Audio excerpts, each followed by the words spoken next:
అది లీక్ అయినట్టు ఉంది. అలుగునూరు దగ్గర నుంచి ఆయన తీసుకుపోవడం జరిగింది. ఏది ఏమైనా కూడా ఒకటి నిజం, నవంబర్ 29 దీక్ష లేకుండా డిసెంబర్ 9 లేదు, జూన్ 2 లేదు. కాబట్టి ఆయన ఎన్ని తప్పులు చేసినా, ఎన్ని లోపాలు చేసినా ఆయనది త్యాగంగానే గుర్తించాలి. ఆయనతో పాటుగా అమరుల త్యాగాలు ప్రధానంగా సోనియా గాంధీ మనస్సు మార్చినాయి. ఇప్పుడు ఆ దీక్ష టైంలోనే 11-12 మంది చనిపోయారు. కానిస్టేబుల్ కిష్టయ్య కావచ్చు, శ్రీకాంతాచారి కావచ్చు, నా దగ్గర ఆ పేర్లన్నీ ఉండే. 11 మంది డిసెంబర్ 9 నాటికే ఆత్మహత్యలు చేసుకున్నారు. ఇవన్నీ కూడా సోనియా గాంధీని కొంత కదిలించినాయి. అదే కాకుండా యాదిరెడ్డి ఆత్మహత్య ప్రధానంగా సోనియా గాంధీ దిగిపోయే ముందు తెలంగాణ ఇవ్వడానికి ప్రధానమైన కారణం.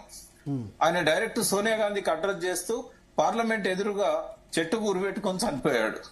ఇవన్నీ కూడా ఈ అమరుల త్యాగాలు లేకుండా కేవలం కేసీఆర్ దీక్షతోనే వచ్చిందని చెప్పడానికి కూడా లేదు.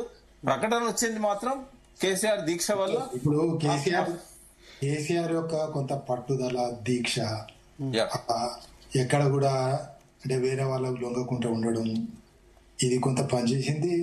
మేజర్ కంట్రిబ్యూషన్ కేసీఆర్ ఉంది, లేదని లేము. కానీ కొన్ని సందర్భాలలో ఎట్లా కనిపిస్తుంది అంటే ఇక కేసీఆర్ తప్ప, కుటుంబం తప్ప తెలంగాణలో ఎవరు లేదంతా మాతోటే వచ్చిందని మీలాంటి మీరు తయారు చేసిన కేసీఆర్ ఏమో అట్లుంటాడు, మేము నేను తయారు చేసిన కేసీఆర్ ఏమో ఇట్లుంటాడు. ఆయన లోపం దృక్పథాలు ఉన్నాయి, చేశారు. ఏం చేస్తారు? ఒక్క నిమిషం